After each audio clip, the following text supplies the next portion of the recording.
অভিনন্দন মায়ের দোয়া ক্রিকেট টিম। অভিনন্দন আপনাদের অমাইক পারফরমেন্স। আপনাদের এই পারফরমেন্সের কথা আমরা কখনো বলবো না, জাতি কখনো বলবে না। আপনাদেরকে অভিনন্দন, শুভেচ্ছা। আপনাদেরকে জাতীয়ভাবে অভিনন্দন জানানো প্রয়োজন, কারণ আপনাদের পারফরমেন্স তো এক কথায় অসাধারণ। আপনাদের টার্গেট তো হচ্ছে নেক্সট ওয়ার্ল্ড কাপ, এই ওয়ার্ল্ড কাপ না। আপনারা হচ্ছে প্র্যাকটিস করতে গেছেন।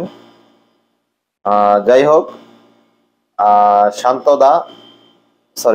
ভাই, আপনি ভালোই টেস্ট খেলার প্রস্তুতি নিচ্ছেন টি-20-তে। খুব ভালো লাগলো আপনার পারফরমেন্স। এমপি মহোদয় সাকিব আল হাসান, যিনি নাকি আগে বাংলাদেশ দলের প্রাণ ছিল, এখন হচ্ছে আওয়ামী লীগের প্রাণ। আপনি তো দোকান আর শোরুম উদ্বোধন নিয়ে ব্যস্ত আছেন, তো আপনার ওই রাজনৈতিক মাঠেই আপনাকে শোভা পাচ্ছে এখন। আপনি দোকান আর শোরুম নিয়ে থাকেন, খেলার মাঠে আর আইসেন না। আমার মনে হয় ওইটাই আপনার জন্য ভালো হবে।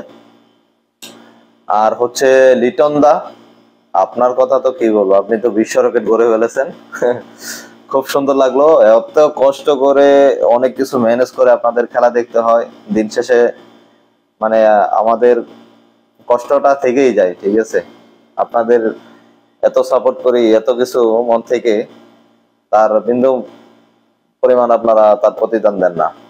যাই হোক, খুব ভালো পারফরমেন্স আপনাদের। আমি অ্যাকচুয়ালি মনে করি টপ অর্ডার বাদ দিয়ে তারপর বাংলাদেশের সাপোর্ট করা প্রয়োজন।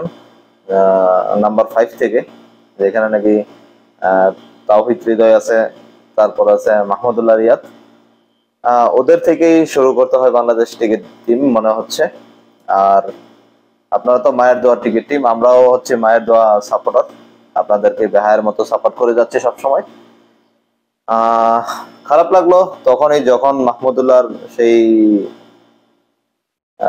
ক্যাচটি নিয়ে নিল একদম বাউন্ডারির কাছ থেকে। মনে হচ্ছিল যে না, আমরা হয়তো বা জিতে গেলাম, এরকম একটা কিছু। কিন্তু শেষ পর্যন্ত ভাগ্য আমাদের সহায় হলো না, মায়ের দোয়া কাজে লাগলো না, আমরা ম্যাচটি হেরে ফেললাম।